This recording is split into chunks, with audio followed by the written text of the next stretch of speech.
we keep stepping up the level and the caliber of guests here on the podcast. And that's notwithstanding all the people I've brought on to this show, but very excited about our next guest. He's the author of The 3-Minute Rule, an award-winning film director, veteran television producer, and the founder and CEO of Envelope Entertainment, INVELOP Entertainment, Brant Pinvidic. Brant, thanks for joining us. Right on. Here I am. Very excited to be here. And I didn't even ask you about how the pronunciation, because I followed a couple of podcasts you've been on. Going to call you out on some of those podcasts. Not call you out, but just point attention to those. So a little more love to all those podcasters out there. I love it.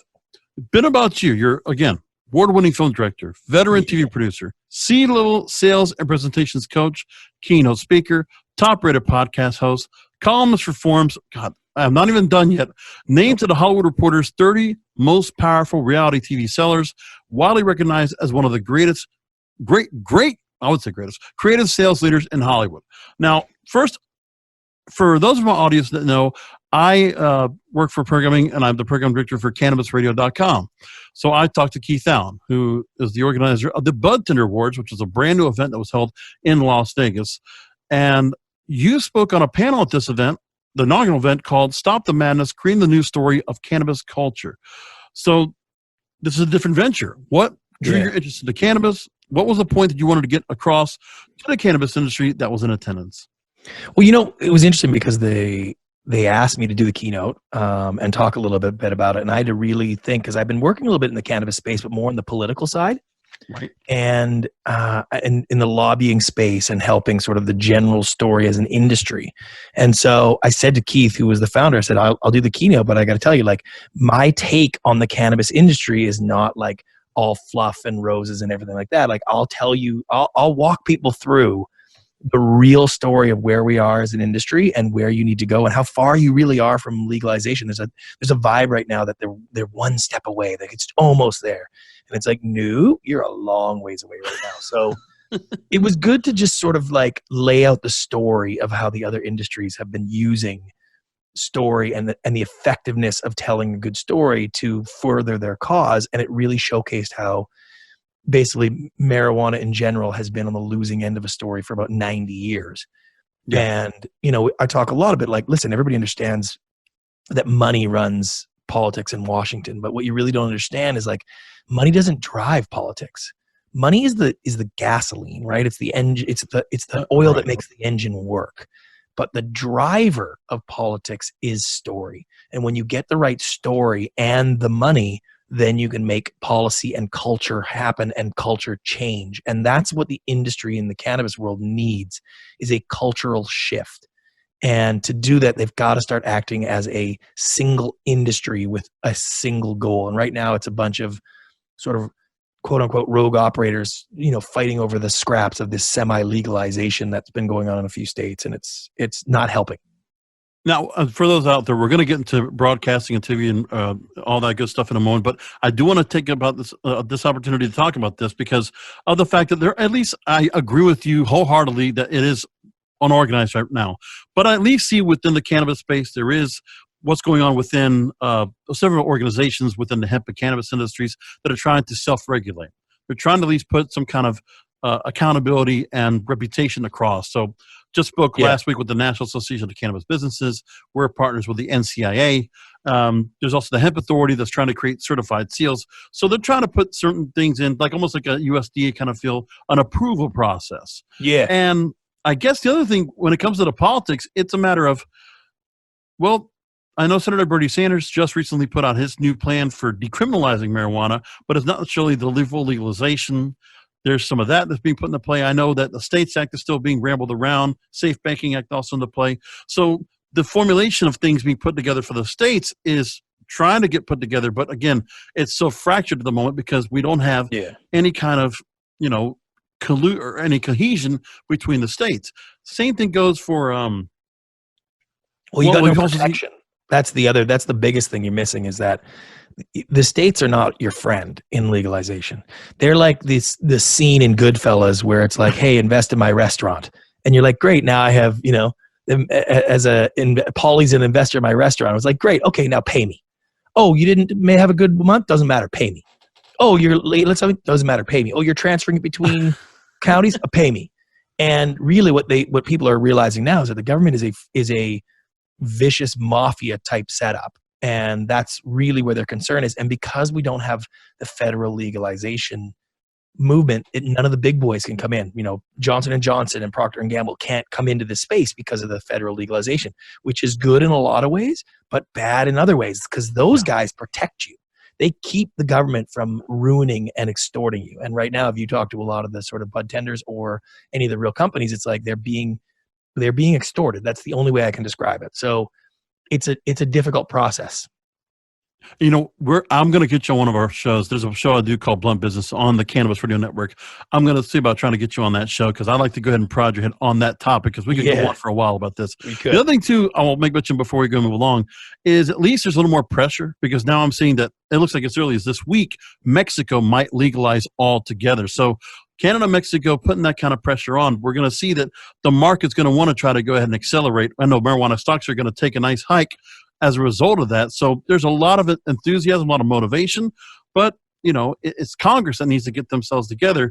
Which way are they going to go? I'm still in support of the States Act. I'm not necessarily in for decriminalization because we want to make sure law enforcement all are in line and that there's some kind of governing body that's put into place that will make this all work. But we'll see how that all works out. Now, let's move on to television, which is where you originally come from before getting to here.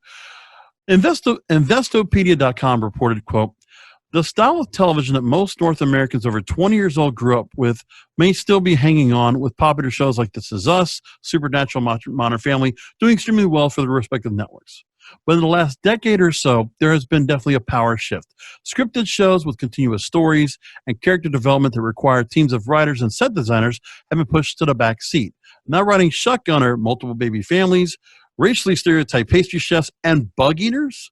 So your showbiz top-level management experience includes being the president and CCO of one of the world's largest production companies, Three Ball Entertainment, which shows included The Biggest Loser, Bar Rescue, Beauty and the Geek. And before that, you were head of programming for the TLC channel owned by Discovery. Talk to me about your interaction with the broadcast and cable networks who've continued to rely on the sure thing that reality programming provides over scripted programming. Well, it's really a financial discussion, really, is what it boils down to. When you shake it all out, it's like advertisers, and there's a community of producers, advertisers, broadcasters, networks. We're all in this sort of industry together, and we're just chasing our tail all day, every day, and it's been like that for decades and decades. I'd say the last time there was a real sort of like a handle on the way the content worked was way back in the days with Cheers and Must See TV on NBC, where they knew what they were putting on the air was going to work. Once you start losing your ability to discern which products are going to work, like no one knows what TV show is going to be popular, it becomes a chasing game. And so while reality does really well, people are chasing that. When scripted stuff started doing big, people chase that. And the premium scripted stuff is doing well again, they're chasing that again. So it's just a cycle of trying to figure it out. And it looks like we're in TV and entertainment kind of pushing the envelope and setting the culture. It's the total opposite. We're just closing our eyes, throwing darts. When something works, we're throwing more darts in the same direction.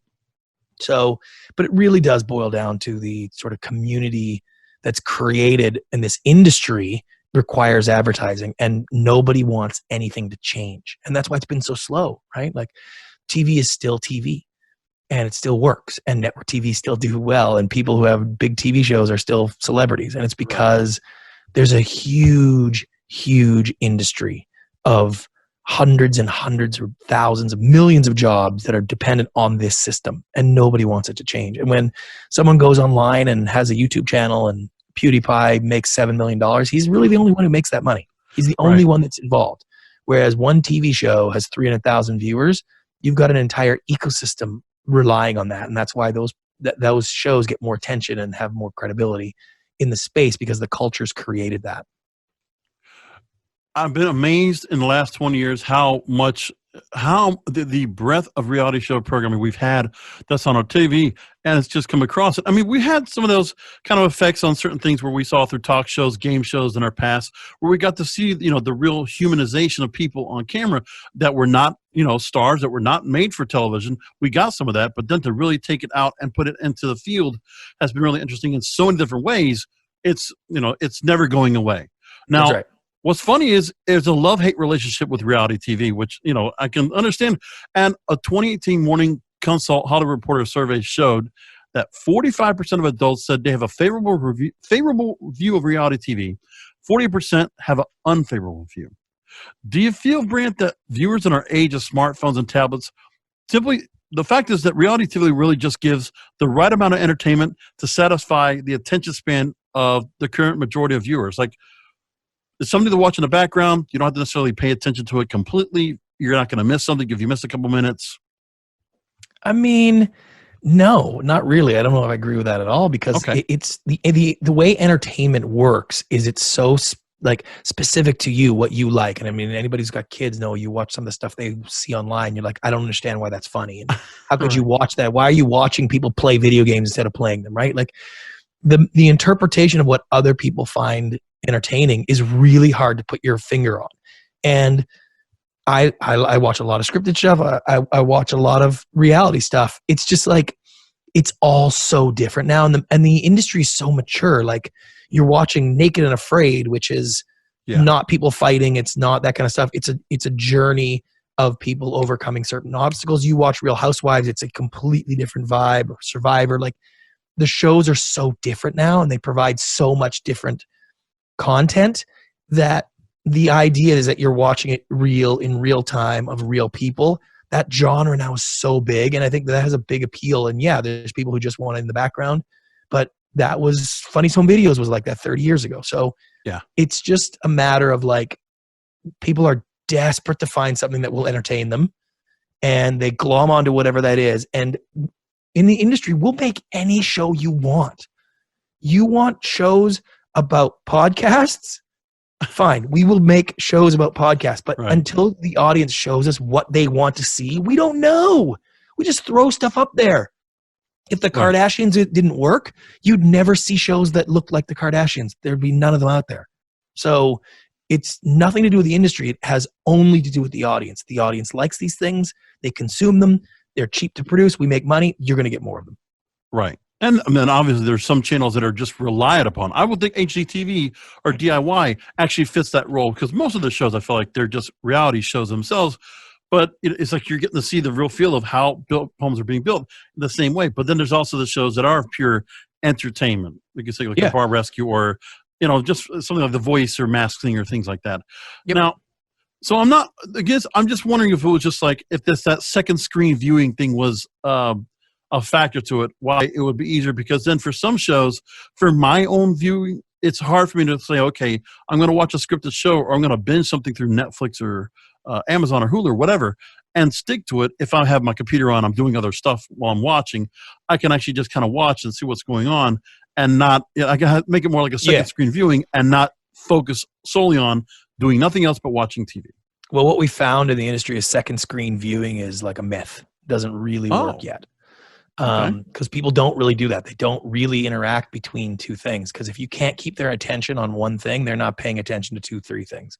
So they don't sort of watch it on their phone and kind of watch it on their TV and go back and forth. People, and I talk a lot about this in the book, that the idea with our shortened attention span is that we have this impression that we're sort of mindless zombies, easily distracted, and can't focus on anything. And really, it's actually the total opposite. What the studies have shown is that the generations today focus more intensely and more efficiently than ever before, which means if we're going to focus, we will focus hyper-focus. And as long as we get what we want out of that hyper-focus, we're there. The second you don't give us what we want, we're out. And so what happens is that that's why binging sort of TV thing worked so well for so long, is that people wanted to focus on the story of a show. They watched the show, they wanted more. And what you'll find is people are segmented again. Like, they'll watch a show on TV, they'll watch a reality show, they'll watch their DVR, or they'll go online. And very rarely do they sort of do all of that at the same time. They'll, you know, I'm sure they'll scroll through Facebook when in between and while they're watching it, but That's what I'm talking about. you'll do that. You'll do that with anything at this point.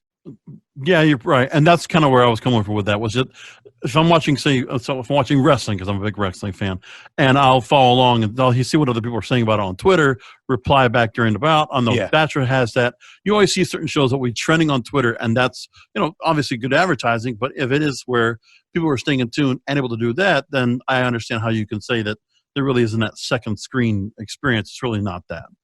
Yeah. Now, digital streamers are taking pitching meetings and greenlighting reality shows that could have been on the cable or network TV dial. So obviously, shows are getting picked off by the Netflixes and the Apple TVs of the world because of the amount of money that's being put into content now.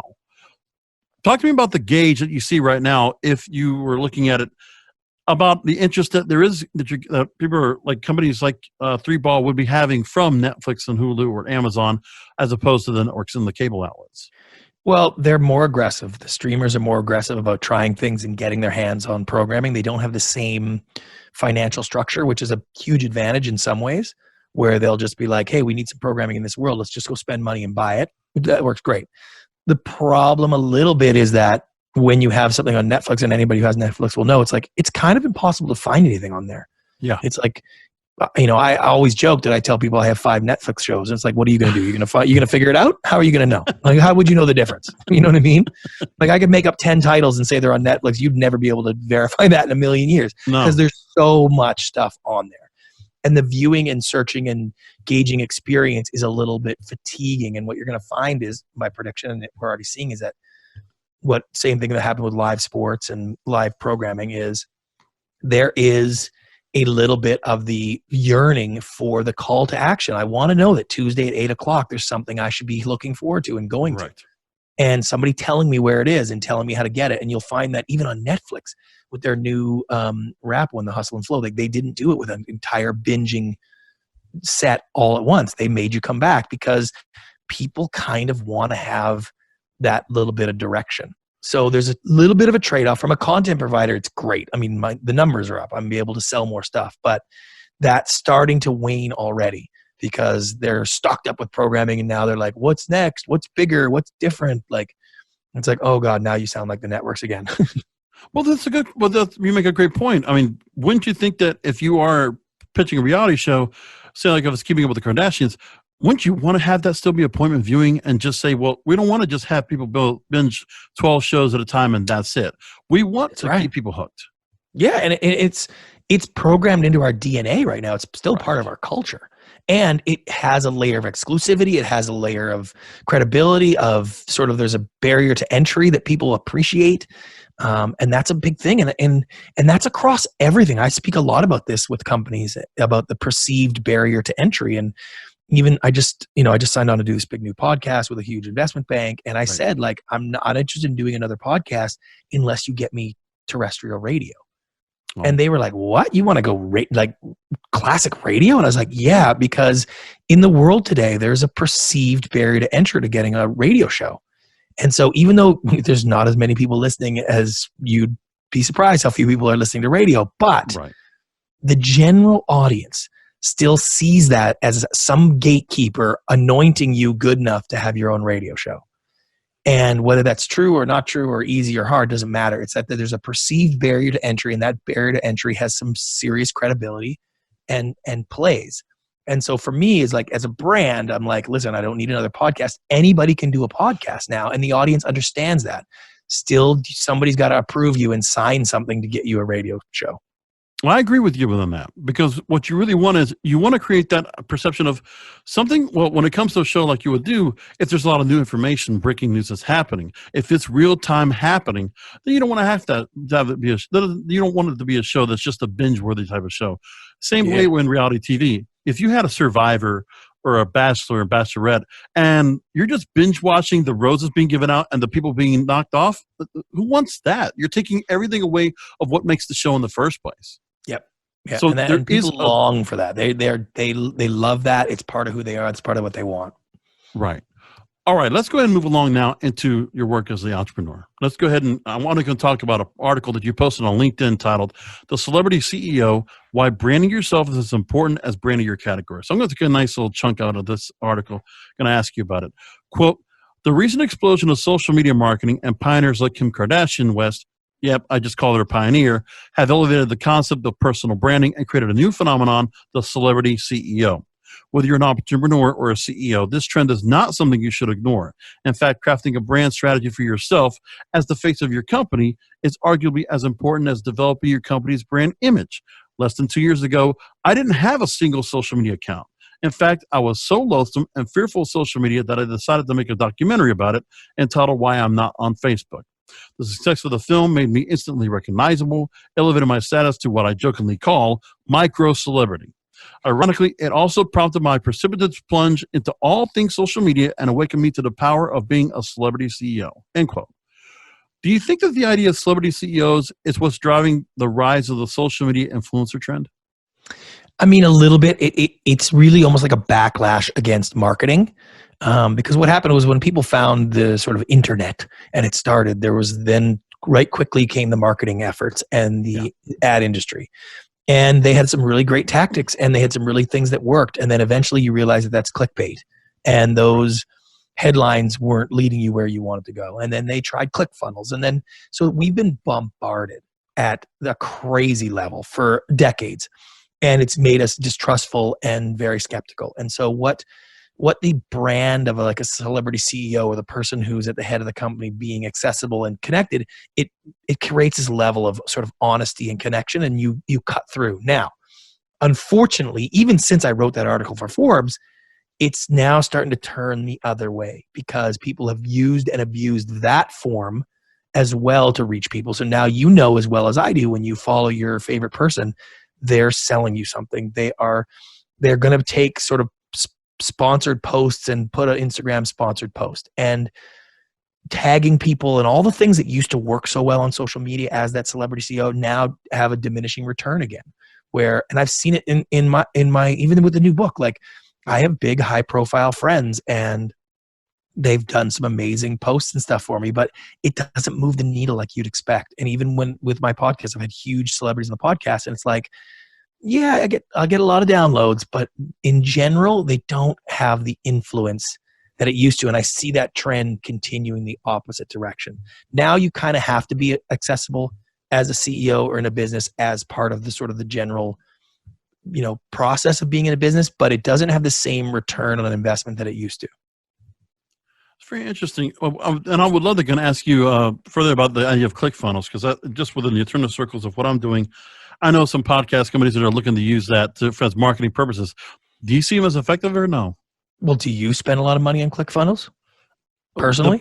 At the moment, there is money being spent on it. So I'm just wondering about a campaign that's being put into. So it's a matter of how much money you put in. Yeah, but what I'm finding is like I don't meet a lot of people that spend money on their spend money on other people's ClickFunnels. They have to go and give you their email address and then spend $9.99 on your free brochure and then sign up for more and more and more, right? Like that return is getting less and less. And when people ask me about setting that, I say that, do you spend money online on ClickFunnels? Are you going to give somebody your $19.95? Like it used to work. And now it's sort of like, it's the diminishing returns. It's like the promises get bigger and the results get smaller. And we as an audience start to recoil. So I think the ClickFunnel day is, in a traditional sense, is definitely on its way out because people just are so skeptical and they just don't trust you anymore if you're going to follow that process. And you can go on your Facebook feed right now and see 40 of these things. I'm going to give you this free thing. Sign up now and you'll get my free this. And it's like, we know that means you're going to sell us something 7 clicks down. Like it's not a surprise anymore. So the people that will fall into that and do that are getting smaller and smaller and smaller. And to get those people now, you got to promise more and more and more. And then you end up delivering less and less and less. And the cycle just repeats.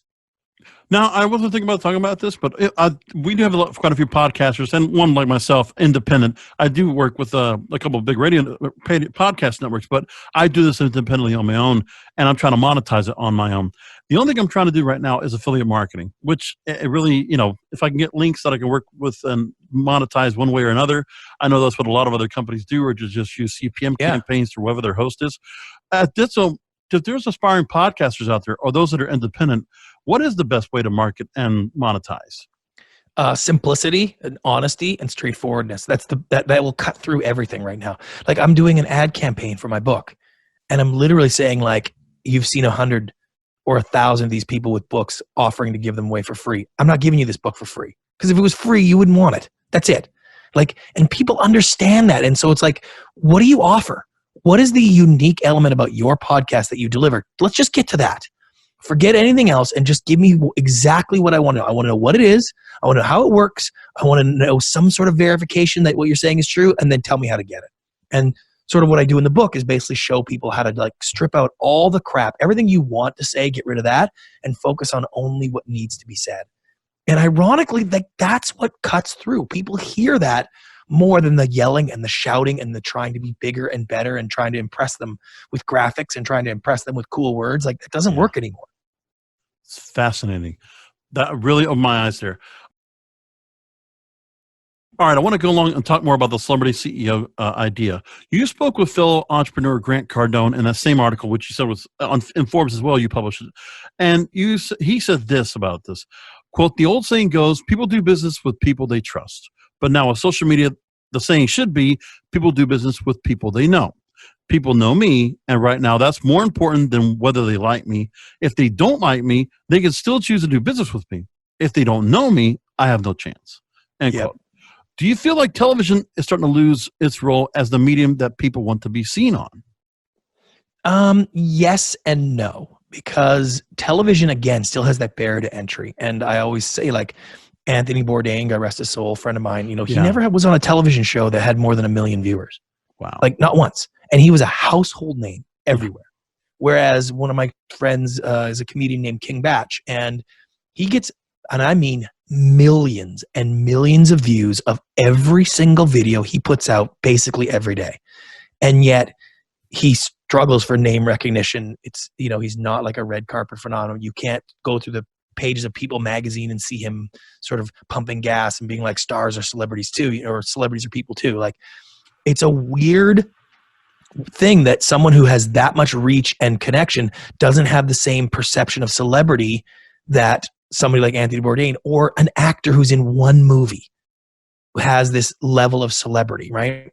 And so TV still gives you that piece. If you have a talk show, if you have your own TV show, if you're on stuff, it still has this layer of credibility that people respect. And then you can use that to further the other pieces of your business. You can't do it all on your own on TV, but TV elevates you to a completely different level still today.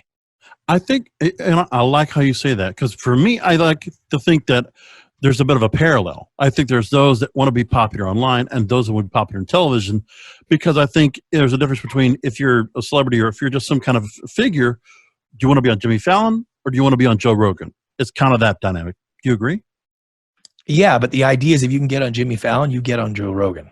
If you get on Joe Rogan, you ain't getting on Jimmy Fallon. So you want both. And that's the key, is you want both. And then you got to like, and listen, I do a lot of consulting with a lot of companies, and a lot of them want to know, how do I grow my following? How do I get that kind of stuff? And it's like, okay, but what would you use that for? That's the other thing, is like, okay, so you get a big following and you become sort of celebrity CEO and you have that thing. Well, what are you actually turning? And people have been looking at my sort of micro celebrity goofy system that I have. And it's like, oh, I don't know what I want to sell yet. Like, right. This book is the first time I've ever actually had something to reach out to my audience and be like, hey, will you buy it? But not everybody who follows me is going to need the book, want the book, think it's great. I think it's great for everybody. Let's just start there. But I don't know why I would continue past this book thing to try to market to my following, because I don't know that that's the consumer. Like, a lot of the people who follow me can't afford to hire me. So why would I be spending so much time and energy trying to be popular within that following or grow that if it's not part of my core business? And that's where a lot of these people get sucked in and caught up, is it's like, well, who are you talking to? Like, who are you who are you actually going to do business with? And are you talking to those same people, or are you using that as social proof to then go to the real people? And that's sort of what I'm doing now, is like, I have a lot of celebrity sort of coaching clients Yeah. that I help with strategy and whatnot, but I can't charge them, and that's fine because I use that as sort of leverage and credibility to land the big clients and the big companies and the big CEOs who can't afford my fees. So I don't put a lot of content out in that world to my core following because I'm not trying to sell them things. But do you think ultimately, with all the content you put out and the generosity you make of your time, ultimately, do you feel like if you are becoming a celebrity CEO, you need to identify what is that one thing you want to monetize? What is that one brand that you're trying to create that you want people to go ahead and attach themselves to? Absolutely. And the problem is that people want content, they don't want promotion. And people use the word content so much. Right. And it's like, that's not content. That's promotional. You're just promoting something. Yeah. Content is something you do for the entertainment of others. So I ask anybody listening on their feed and what they're doing, like, go through your posts and tell me which ones are actually there to entertain an audience and which ones are to promote something for yourself. And like, be honest. And most people are like 90%. It's all promoting their thing or trying to make them look good. And listen, I'm guilty of that too. I have a lot of actual content where I do it just for the enjoyment of my following because it's fun. But there's, especially now with the book, there's a ton of promotional stuff on there. And a lot of it is like, hey, look how cool I am. Oh, yeah, I got cool friends. Oh, I'm doing cool things. Well, because it's like I'm trying to elevate a little bit to try to sell more books. Yeah. And you can see that. And listen, I don't tell a lot of people this, but here's everybody in your audience. Like, my engagement numbers right now on my Instagram and Facebook are down because the last 3 weeks I've been in a full promotional cycle for the book launch tomorrow, basically. Huh. So like, I can feel it. People are like skipping my Instagram stories because it's like, oh, there's his book again. There's his book again. It's like, well, they've already bought it or they know it, right? Yeah. And so, whereas before, like, I was posting my horses or my adventure stuff or whatever was kind of cool and fun and interesting stories. Right. Now I'm promoting something and it's like a careening down a cliff, And that's like, and I'm talking thousands difference, like a 30-40% drop off on my Instagram stories, just the stories. Wow. It's because I'm in promotion mode. And I'm trying really hard, by the way. Like, if you go through my stories or you see my Instagram, like, I'm trying to make content out of it and be funny and do different things. I'm not just like, please buy my book. I already said that a few times. Right. So it's now like, and I'm working my ass off to make this thing, to try to make it more content based, and it's still falling off. That's tough. No, I totally get where you're coming from there. It's just, I mean, you have to, well, because then I've heard some people that in sales that have told me, well, listen, again, being honest with your audience, that was the one thing that's always told to me is that, well, look, I mean, you got to tell people, I'm trying to make a living off of this. I'm trying to make something out of this. So when you help me with this, whether it's a Patreon campaign or it's a service I'm trying to promote, remember, it's always helping out the show. So everybody I always hear that does pretty well. They're always trying to make that point and just say, well, just the honesty factor again. Exactly. Just basically, and that's helped me too. Cause I like, when I was doing the marketing for the book, I've just been like, hey, I need to like get pre-orders in. So, cause they count on Amazon a lot. Agreed. And that was basically my message. It wasn't like, oh, the book's going to do this or whatever. It's like, hey, I need pre-orders on Amazon because they count that. And it looks important. And I was the #1 new release because of the outreach of that. And it wasn't for any other reason that I specifically went to my audience and was like, hey, I need some love. Here's where I need it. This is why I need it. Psst, done. And that worked really well. Whereas now I can see like, oh, since I've already asked that, now what am I promoting? What am I doing now? It's like, I'm trying to reach people who haven't heard me yet or seen me yet. My own audience already knows. If you follow me, I have a book coming out. Like, that's it. So you've either decided to buy it or you haven't bought it, or I've already signed one and sent it to you or whatever, right? I basically direct message everybody in my following almost. So well, you already got me hooked. If the book is available on Audible, I'm totally in on this. And the book is available on Audible. I read it myself. It was really cool. All right. I think you would do great with that. So before I get a chance, we're going to bring it up later on at the end of the interview, but the 3-minute rule, say less to get more from any pitch or presentation, found on Amazon, all your bookstores. October 29th is the release date. Obviously, it'll be available for everybody that listens to the show because we're recording in advance. Published by Penguin Random House. So we'll bring that up in a few more minutes. But now back to, I want to talk about an article that you were quoted in by Fortune magazine.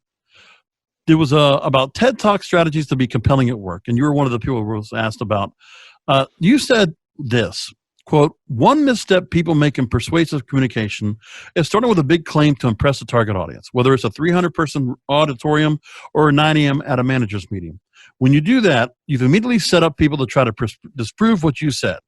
For any content creators, and now that's end quote. For any content creators, producers, or directors, does the same apply to a pitch meeting in front of network brass? Absolutely. Yeah. And when I was at the network, I'd have people come in and they'd start the meeting with like, I've got your next great hit show. Wow. Or I've got a show that's going to change the way this channel does this type of programming. Or I've got a show that's going to bring in more advertising dollars than any show you've ever had. And the second someone says that, it's not like an elevator pitch where you sort of like, you think they're going to lean in and be like, ooh, tell me more. No, it's the opposite. I lean out and I'd be like, please stop talking. Right. And that's the reality of the world today. If you start with a grand conclusion, your audience is going to look to disprove it. That's the end of the story. So, and that's really the hook of your story. Normally that's what I call the hook of the story, right? It's the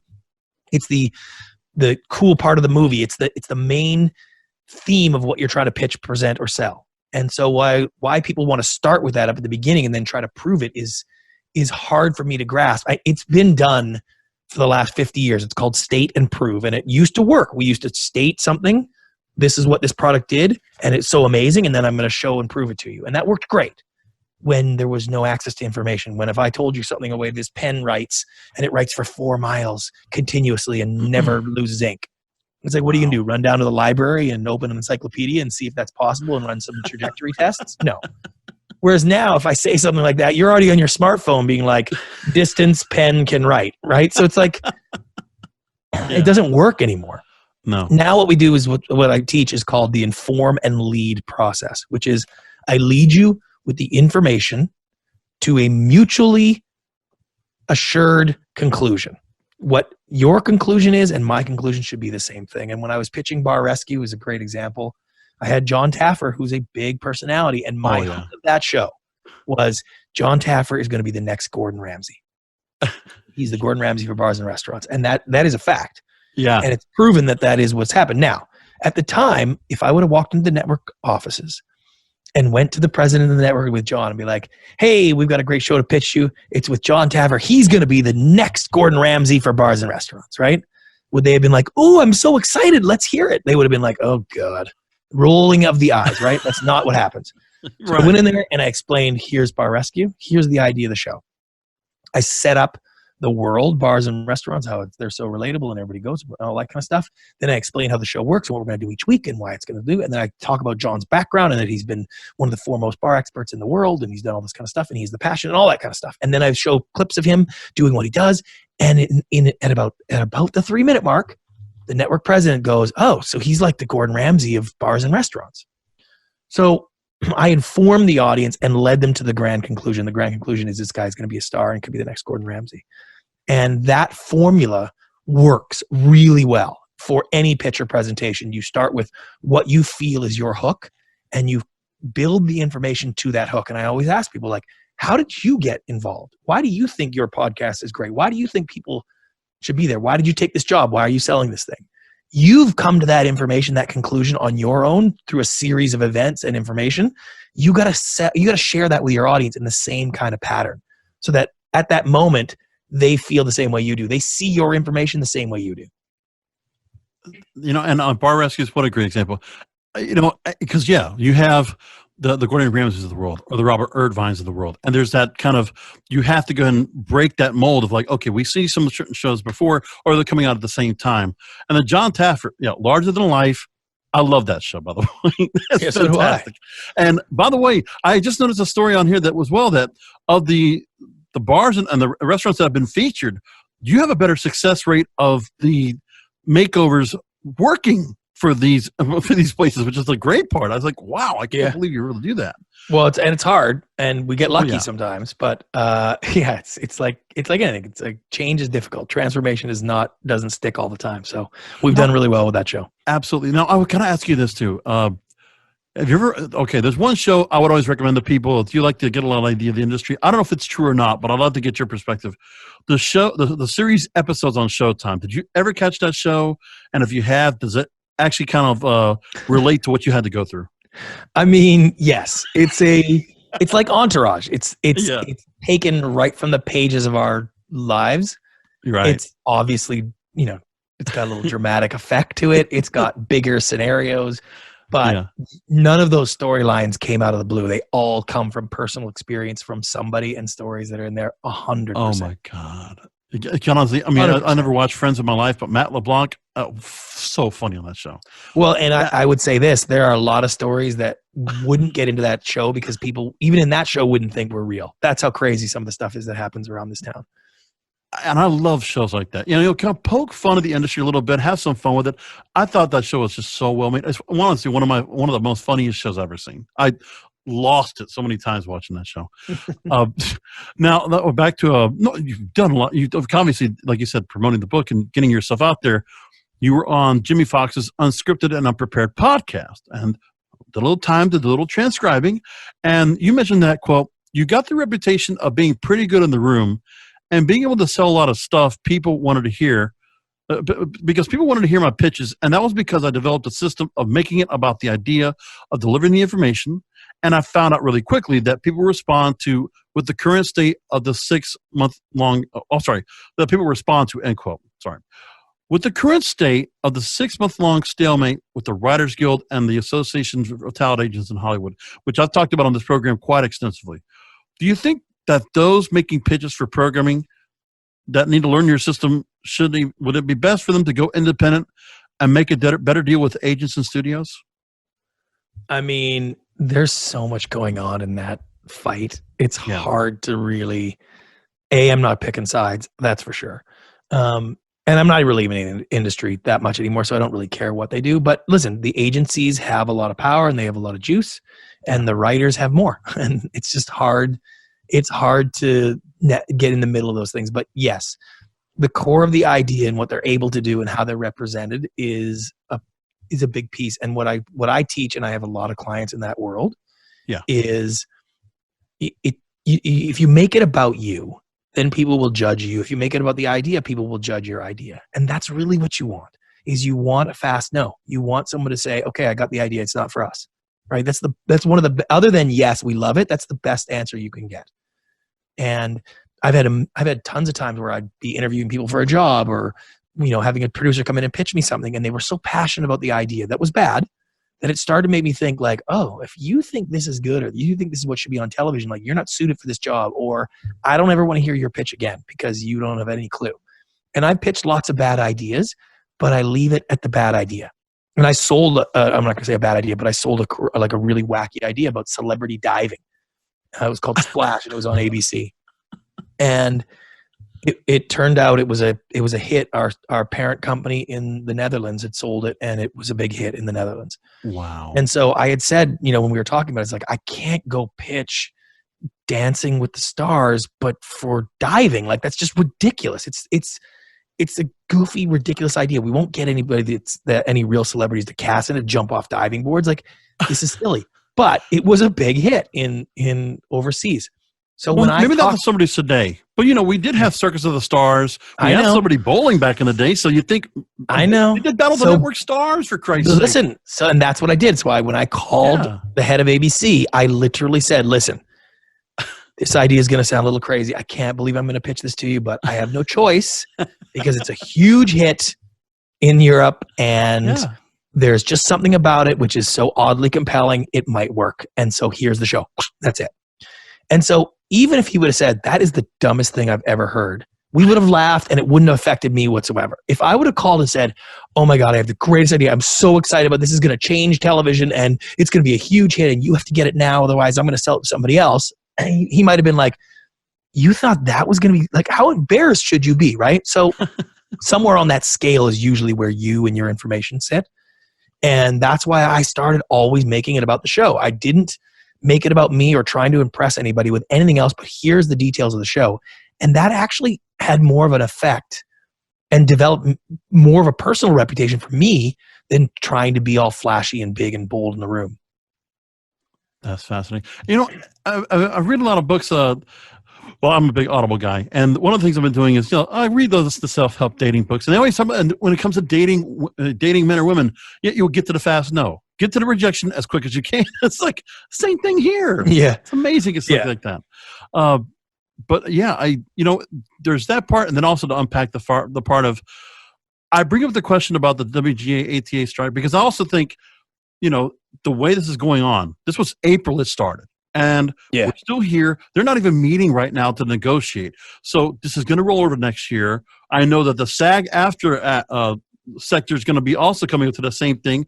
They're waiting to see what happens with this. So there's going to be a whole lot of independent people out there vying for themselves, having to go ahead and reach the studios or the networks for everything. So they're going to have to fend for themselves. And I think do you think there's a chance that the talent agents might just lose all their leverage altogether? Could that happen with this day and age? No, it's too difficult. You can go independent if you want, but the agencies have such connection and mass movement in their world and so much access to information that as soon as they get something that you need, they have the power. And I've done it. I've been independent before. When we had at 3Well, we were a big company, and we decided we were going to go, quote unquote, unrepresented for a little while and shop all the agencies and use our power across everyone. And it was lasted for like a month and a half, and I was like, oh my God, this is so much work. I don't want to do this anymore. And imagine. If you're independent and smaller, you can't do it. There's no way. It's just too hard, and it's just too difficult. To make any real dents. If you're a monster, if you're Sean Ryan, well, okay, you can do whatever you want because everybody wants your project. So they are a broker. They're a necessary broker, and it's a little bit like having a realtor for your house. Yep, you could sell your house online on your own, and people do it all the time, but it's just a lot of work and very difficult to do. So I think that it's a lot of posturing, and it will all get sorted. And as a consumer, who cares? Let them do whatever they're going to do. They'll figure it out. Can somebody get on the phone with Sean Ryan and make him do another cop-based show? Because I love this. No kidding. The Shield. It's so funny. I saw him the other day, and I almost went and said that exact same thing. They're like, hey, listen, I don't want to talk to you about anything else. Can you just tell me when you're doing another Shield? Like, really? Yes. Honestly. You know what? I thought Chicago Code was going to take off too. I really enjoyed it. And look where Jason Clarke, I guess the guy's name is, the main character. Look at where he took off. He's a big movie star now. And I'm like, that's right. He started there. I would have, and I watched it intensely. I'm like, they really pissed me off when they took that show off. But what can we do? What can it was you on do? Fox, wrong network probably. That's what I think it was. It should have been a cable show. Just my yeah. Now, it would have worked. Let's talk about the book. You've taken your life, your business, storytelling lessons that you developed during your Hollywood career to bridge both business and showbiz entertainment industry and the show business entertainment industry and the business community. The book, The 3-Minute Rule, Say Less to Get More from Any Pitch or Presentation. So what are some of the takeaways that kind of give me a little bit of what the book's going to entail? The sections that, if people are looking to go ahead and click on Amazon and say, okay, buy it. How would you persuade? They should buy it.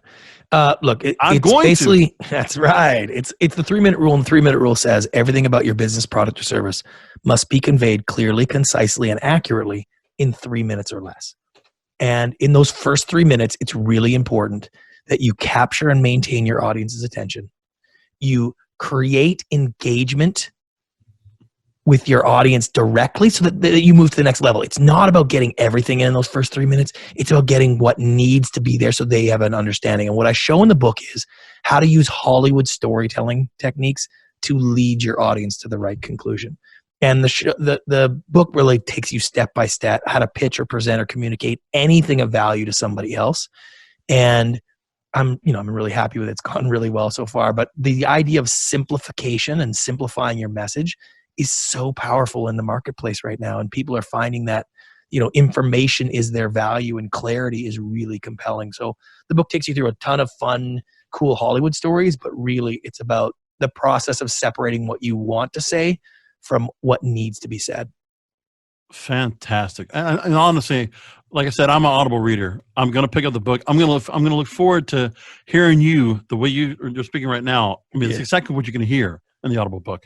And with that, let's also go and direct listeners to your website, BrantPinvidic.com. That's BrantPinvidic.com. Let's talk about your current projects. Now, you just said earlier that you're starting your own podcast, the Why I'm Not podcast. You've also done several documentaries, Why I'm Not on Facebook and Why I'm Not on Pokemon Go. So talk to me about some of the things you're working on in terms of what's not the book. Yeah, so I just started a new podcast called IPO, which is Ideas, People, and Opportunities They Create, where I'm interviewing some of the biggest business leaders and icons in the entrepreneurial community, and really going through, when they had the big idea and what it took to get it to the next level, and then what the impact of that idea has become and the effect it's had on our culture. And so I'm having a really good time with that because I love the business community. It's really where my sort of heart and soul is right now. So it's been a good exercise to sort of take what I do in the business world from the speaking and consulting and whatnot and put it into something that I can share with the other sort of my fans and the other listeners out there. So it's been really, really exciting. I have a couple movie projects. I'm never going to be able to get away from the entertainment completely, but really the business side is just, it's so rewarding. And when I can get somebody to simplify their message and they can start to make other people see their idea the same way they do, it's really powerful. And as a guy who's kind of driven by ego, being important to people and changing their lives is it's kind of addictive. This is amazing. Brant, thank you so much for being on the program. I'm really thankful to have you on. I can't believe I had you on. God, listen, dropping knowledge. Promotion season. I'm out there. Yeah, so go to 3minuterule.com or BrantPinvidic.com, and I'm on all those social networks at Brant Pinvidic. So, and hopefully people will buy the book, and if they dig it, contact me. We're going to make sure that the link is in the description for the show. We'll get it out there to people. Brant, I'm grateful to have you on the show, and we'll definitely, like I said, I'm going to get you over at Cannabis Radio. Let's talk more about your thoughts on the cannabis industry. I'm really curious. I'd love to do that. All right, you got it. Thank you so much. You got it, man.